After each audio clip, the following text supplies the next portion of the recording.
रूस के राष्ट्रपति व्लादिमीर पुतिन ने हाल ही में मंगोलिया का दौरा किया है। लेकिन क्या आप जानते हैं कि रूस के राष्ट्रपति को मंगोलिया में गिरफ्तार किया जा सकता था? इंटरनेशनल क्रिमिनल कोर्ट ने पुतिन के खिलाफ अरेस्ट वारंट जो है वो जारी किया हुआ है, लेकिन गिरफ्तारी वहां पर नहीं हुई। अब सवाल आता है कि ये पूरा मामला आखिर है क्या, क्यों पुतिन को गिरफ्तार नहीं किया गया और इंटरनेशनल क्रिमिनल कोर्ट ने कब और क्यों व्लादिमीर पुतिन के खिलाफ अरेस्ट वारंट निकाला हुआ था। साथ ही ये भी जानेंगे कि मंगोलिया में पुतिन के स्वागत में क्या कुछ हुआ। बात करते हैं इस वीडियो में। मेरा नाम है सैयद सोबान, आप देख रहे हैं स्विच।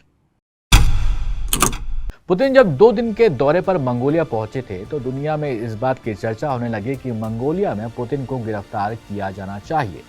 अब सवाल यहाँ पर यह खड़ा हो गया कि यहाँ पर उनकी गिरफ्तारी क्यों नहीं की गई। दरअसल मंगोलिया भी इंटरनेशनल क्रिमिनल कोर्ट यानी कि आईसीसी का मेंबर है। वैसे कुल इसमें 124 कंट्रीज मेंबर हैं। रूल्स के हिसाब से जो देश आईसीसी का मेंबर है, इससे उस व्यक्ति को गिरफ्तार करना चाहिए जिसके खिलाफ अरेस्ट वारंट निकाला गया हो।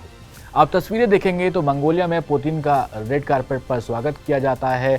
मंगोलिया की जो राजधानी है उलन बटार, वहाँ पर पुतिन जैसे ही पहुँचते हैं वहाँ उनको गार्ड ऑफ ऑनर दिया जाता है। मंगोलिया की राजधानी में चंगेज खान स्क्वायर पर मंगोलिया और रूस के फ्लैग्स नज़र आते हैं।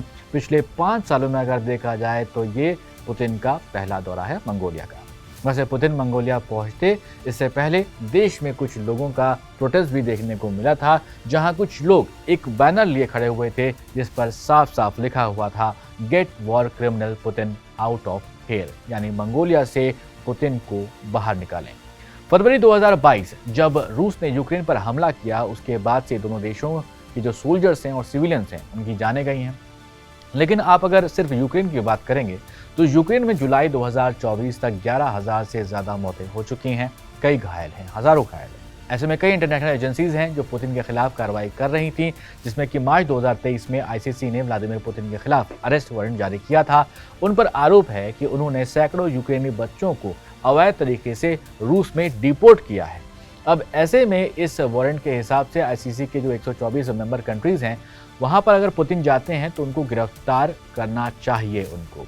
लेकिन यहाँ पर मंगोलिया ने गिरफ्तार नहीं किया, और जब उन्हें गिरफ्तार कर लिया जाए तो उसके बाद उन्हें हेग में ट्रायल के लिए भेजना चाहिए।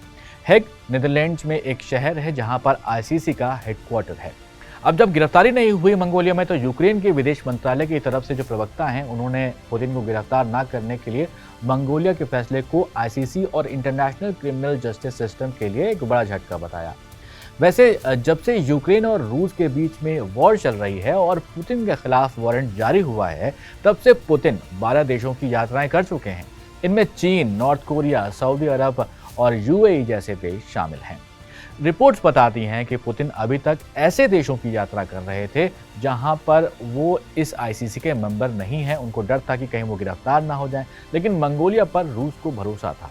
आप ज्योग्राफिकली देखें तो यहाँ पर समझेंगे मंगोलिया रूस और चीन के बीच में मौजूद है। दोनों देशों के साथ मंगोलिया के अच्छे रिश्ते हैं। मंगोलिया तेल और बिजली के लिए रूस पर और बाकी कई चीज़ों के लिए चीन के ऊपर बहुत ज़्यादा डिपेंडेंट है। यूएसएसआर के वक्त में मंगोलिया के रिश्ते सिर्फ रूस से थे। 1991 में जब सोवियत संघ टूटा तो मंगोलिया ने चीन के साथ भी रिश्ते कायम किए। वैसे मंगोलिया रूस यूक्रेन वॉर में किसी भी देश का साथ देता हुआ नहीं दिख रहा था, उसने बैलेंस बनाया हुआ था। लेकिन जब इस तरह की बात देखने को मिल रही है कि पुतिन का स्वागत हो रहा है, तो उससे अब समझ में आने लगा है कि कहीं मंगोलिया रूस की तरफ ही झुकता हुआ नजर आ रहा है। वैसे पुतिन को अरेस्ट ना करने की वजह भी साफ है कि रूस के ऊपर कई मानों में मंगोलिया डिपेंडेंट है।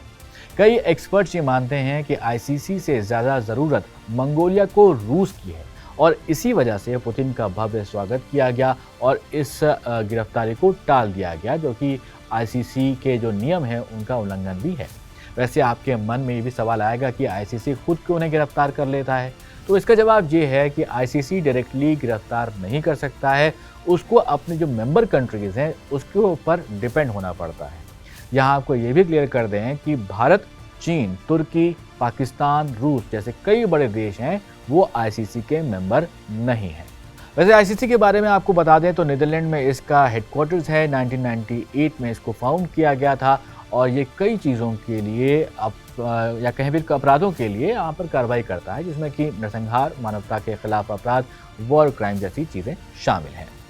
तो फिलहाल इस वीडियो में इतना ही, लेकिन आपकी राय भी हम यहाँ पर जानना चाहेंगे। आपको क्या लगता है कि मंगोलिया में जिस तरह से आईसीसी के रूल्स हैं, उसके हिसाब से पुतिन को क्या गिरफ्तार कर लेना चाहिए था या नहीं? ज़रूर कमेंट बॉक्स में बताइएगा और ऐसे ही वीडियोस के लिए आप देखते रहें स्विच।